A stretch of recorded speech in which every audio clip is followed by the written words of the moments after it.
welcome back. My name's Alison, the online piano and the online violin tutor. Today I'm going to go through a violin tutorial of River Flows in You by Yiruma. I hope I've pronounced that correctly. I apologise if I haven't. If you want to see the piano tutorial to this, then click in the description bar underneath. There's an easy piano tutorial video that I've done of this already. And if you want to see the violin performance of this, then either click up here, there'll be a link coming up here, or if you can't get an annotation on your mobile device, then I'll put a link in the description bar to where you can watch that video as well. And the link to the sheet music that I've done for you all is also going to be directly linked underneath this video, so go and click under there for the music. So if you want to know how to play River Flows in You on the violin by Yiruma, then grab your copy of the sheet music and let's get going. So this was actually quite a difficult one to put into the violin. So on the piano it was relatively easy to do an easy version of this, but actually for the violin the sheet music looks actually quite difficult. I've tried to make it as easy as I can, but to be honest with you, I had to keep the tune or the melody pretty much the same as it is. Otherwise, if I try and kind of simplify all of that, then I've pretty much just taken away the entire River Flows in You song. So the only thing I could do to try and make it easy for you is to kind of do it in a sort of tab version. So normally my other tab videos have words to them. Because there's no words in this, I've had to keep the notes in and keep the rhythm.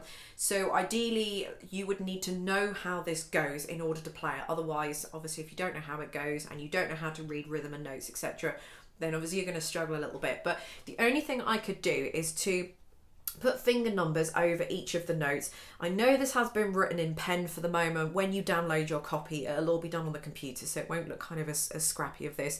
And I know I haven't done all of it. This is just for demonstration purposes. So you'll see all the finger numbers for all of the notes. And then above that, you know what string you're going to be putting those fingers on. So again, if you don't understand the rhythm, it really is going to help if you know this song. I assume that's the reason why you want to play it anyway. So that's it really. So you're going to be starting off with the third finger. This is all on the E string. Third finger on E, second finger on E, third finger on E, second finger on E, third finger on E, open E, third finger on E, and then it moves over to the third finger on the A string. So all starting with the E here, all of these notes continue all on the E string until we get to here where it says A string. All of these notes continue on the A string until we get to the next string where we have to change, and so on and so forth. So what I'm going to do is just play a little bit to you. I'm not going to play it all the way through because I've already got a performance video of this. So if you want to hear how this particular version goes, then go ahead and watch that performance video, which is linked underneath. But I'll do a little bit for you.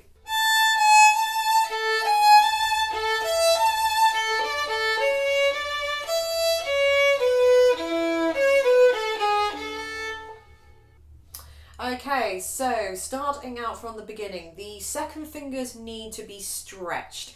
And by stretch, what I mean is that they need to be close to the third finger. So the second fingers can either be back next to the first finger or the blue dot that I've got on here, or they can either be close to the third finger dot, and they're going to be stretched, which is very, very important, because if they're just somewhere in the middle or they're not correct, then they're not going to be right. And we've got a lot of G's on the E string. So what we don't want is this. Not going to sound good. So what we do want is that second finger to be jammed in next to the third.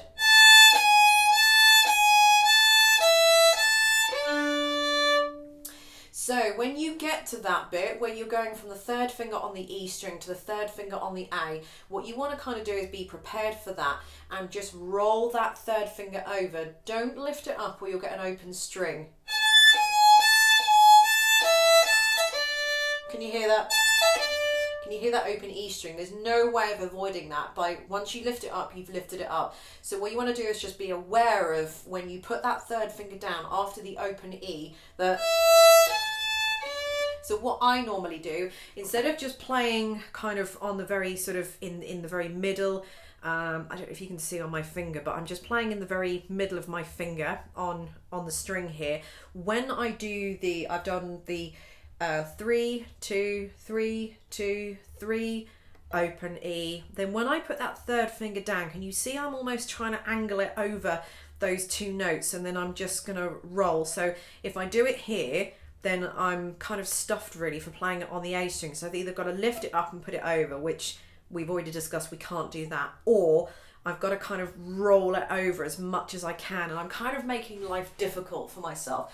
So I'm just going to kind of play a little bit further across so that I'm not playing directly with the kind of edge here. I've just, you know, so instead of playing it with sort of the edge, I'm just moving it across a little bit so that I'm kind of preparing myself.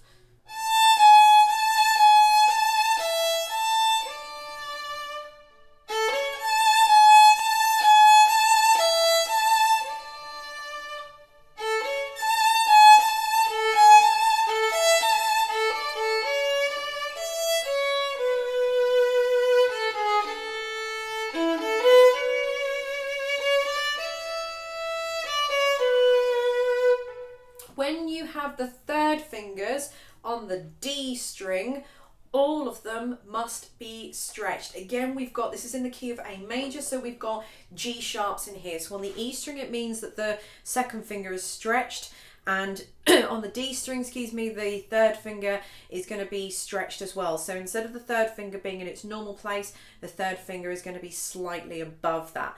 I would advise that you do some fourth fingers where I've kind of put them in, or you can do open strings. It's kind of up to you, which one you want to do. But the fourth fingers have normally been put there because it keeps everything on the same string, and I've just kind of made it a little bit easier for you. So I mean, that's it really. It gets quite difficult when you get to about bar 9.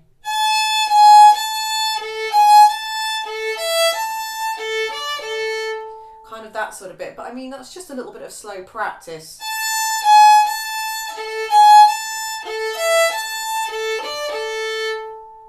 Do you see?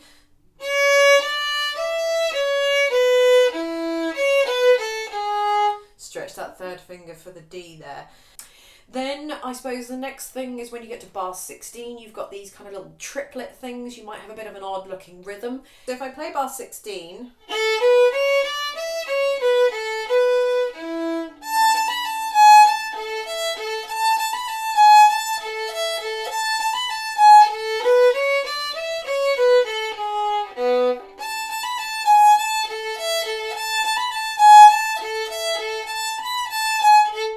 and so on there. And everything else just is kind of a repeat of before. You've got lots of open A's, lots of open E's.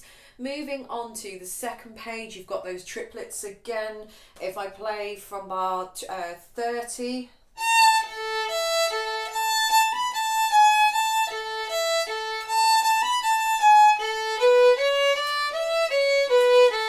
stretch that G, and so on there. So those triplets are all pretty much the same. When you get to the third line from the bottom,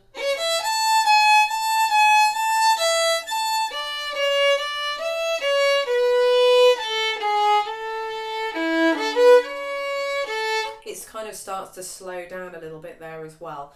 So there we go. Thank you very much for watching. I hope it's been helpful. All the links are in the description bar underneath, as they always are. Don't forget to subscribe to my channel so you don't miss out on any of the new videos that I put out, and I will see you in the next video.